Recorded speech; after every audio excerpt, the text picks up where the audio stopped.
রাষ্ট্রীয় যে প্রতিষ্ঠানগুলোর ক্ষতি হয়েছে সেটা আমার বাপের পয়সায় বানানো, শেখ হাসিনার বাপের পয়সায় না, যে তার এই মায়া কান্না আমরা দেখব। জীবনের হিসাব চাই, হিসাব না নিয়ে আমরা বাড়ি ফিরবো না।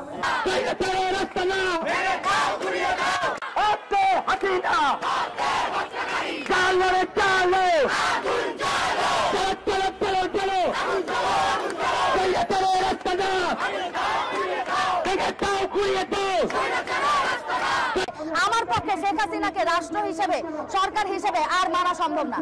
আমি শেখ হাসিনাকে একটা হত্যাকারী, একজন খুনি, স্বৈরাচার, মাফিয়া ছাড়া আর কোনো কিছু মনে করি না। সেই জায়গায় আমার মনে হয় যে রাষ্ট্রের যেই সম্পত্তিগুলোর, যে অ্যাসেটগুলোর, যে প্রতিষ্ঠানগুলোর ক্ষতি দেখিয়ে এই যে সাধারণ মানুষের উপরে নির্বিচারে গুলিটাকে গোপন করার চেষ্টা করা হচ্ছে বা ওইটাকে বড় করে দেখা হচ্ছে, এটা রীতিমতো হাস্যকর।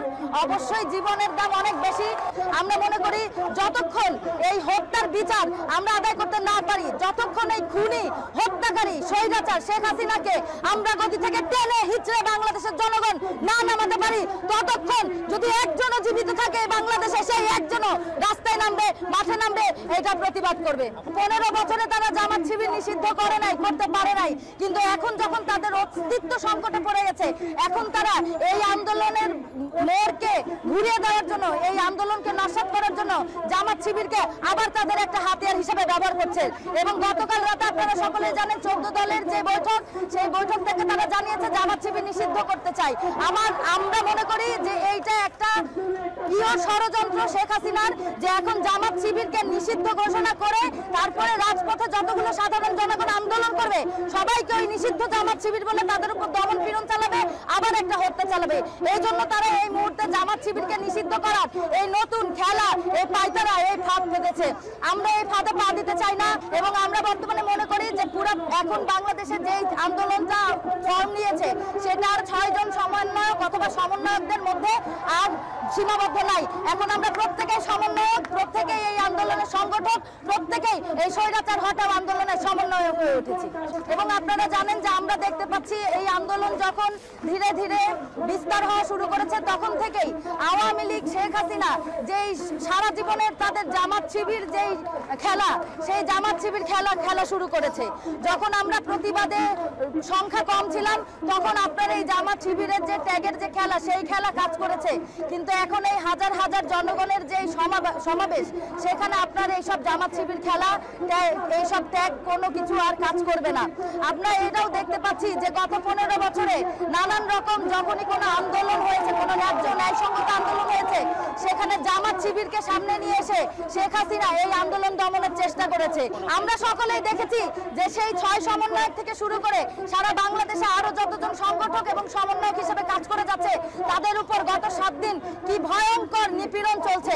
সেই নিপীড়নের মুখে, সমস্ত কিছুর মুখে তারা এই আন্দোলন প্রত্যাহার করতে বাধ্য হয়েছে।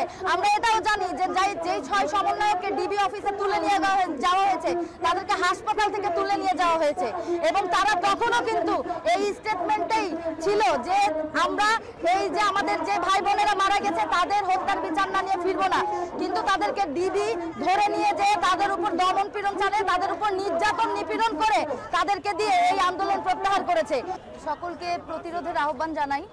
আপনারা যেমনটা জানেন যে বিগত 1 মাস ধরে আমাদের দেশের যে সার্বিক পরিস্থিতি এবং ছাত্রদের কোটা সংস্কার আন্দোলনকে কেন্দ্র করে যেই পরিস্থিতি সৃষ্টি হয় এবং সেখানে সরকারের শেখ হাসিনার যেই দমন পীড়ন নীতি আমরা দেখতে পাচ্ছি, তারই অংশ চলাকালীন সময়ের মধ্যেও আমরা চেষ্টা করছি যে রাজপথে থাকার।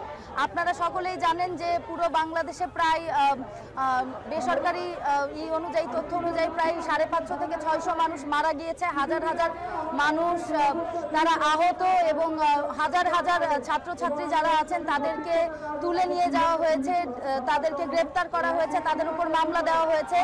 আমরা মনে করি যে সরকারের যে এই জঘন্য দমন নীতি, এই জঘন্য দমন নীতির বিরুদ্ধে আমাদের প্রত্যেকটা মানুষকে, প্রত্যেকটা শ্রেণী পেশার মানুষকে একত্রিতভাবে দাঁড়াতে হবে। কারণ এটা আর ছাত্রদের আন্দোলনের মধ্যে নাই। এই আন্দোলন এখন এই দেশের প্রত্যেকটা মুক্তিকামী জনগণের এই আন্দোলনের যেই লাশগুলো আমরা গত 1 মাসে এই আন্দোলনের মধ্যে থেকে যে লাশগুলো শেখ হাসিনা ফেলেছে, সেই লাশগুলোর উপর দাঁড়িয়ে আসলে কোনো সংলাপ, কোনো সমাধান সম্ভব না। এখানে একমাত্রই সমাধান হচ্ছে শেখ হাসিনার পদত্যাগ। শেখ হাসিনা একজন হত্যাকারী এবং সে নির্বিচারে ছাত্রদেরকে হত্যা করেছে, সাধারণ জনগণকে হত্যা করেছে। যতক্ষণ পর্যন্ত এই হত্যার বিচার অর্থাৎ শেখ হাসিনাকে অপসারণ না করা হচ্ছে, ততক্ষণ পর্যন্ত সাধারণ জনগণ সবাই রাস্তায় থাকবে বলে আশা করি।